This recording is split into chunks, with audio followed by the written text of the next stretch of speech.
Хама Ақтөре мен Зухраға ауыр айтты. Хамрақұл мен Диананың дүркіреген дүбірлі тойы тікелей эфирде. Одан әрі қарай ресторанда Диананың ұзату тойы жалғасын тапқан болатын. Бірақ аталған тойда таугүлдіктер аса белсенділік танытпады. Тіпті Хамо мен Ақтөренің жандосы Зухра ханым екі тойға да келмеді. Қатты ренжіген Хамрақұл өз ренішін әлеуметтік желідегі парақшасында жеткізді. Таугүлдіктерге және Зухраға ауыр айтты. Аты жөнін атамаса да сторисінде ауыр сөздер айтты. Хамрақұл, досым анау мынау үйтті, бүйтті деп отмазкаларыңды бір жерлеріне тығып қойыңдар. Бұдан кейін араласпай-ақ қояйық. Осындай кезде қасымнан табыла алмасаңдар араласып жүрсіңдер, құрып кетіңдер. Мен осыдан кейін жазбай іздемесем, өздерің жоқ боласыңдар.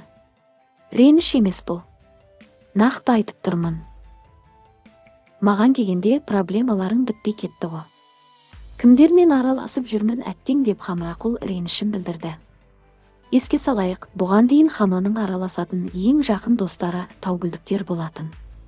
Тіпті Диананың ресторанда өткен ұзату тойына Шерхан, Ізбасар, Әсембе келмеді. Бірақ Хамо мен жақын араласпаса да, бір маусымда отырған Нұрсұлтан мен Темірлан және Ұлбосын, Хамо мен Диананың қуанышын бөлісті.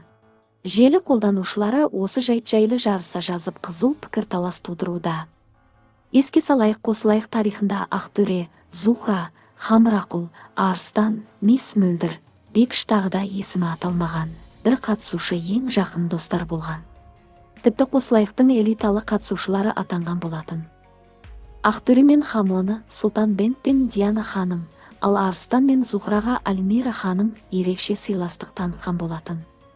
Бірақ жаңа қосылайықтың жаңа маусымында осы элитаның быт-шыты шықты. Зухрамен болған сұмдық, Ақтөренің әсемі, Шерханның ботасы, бәрі де екі жаққа кетті. Таугүлдіктер қайта қосыла ма? Ол жағы әзірге белгісіз.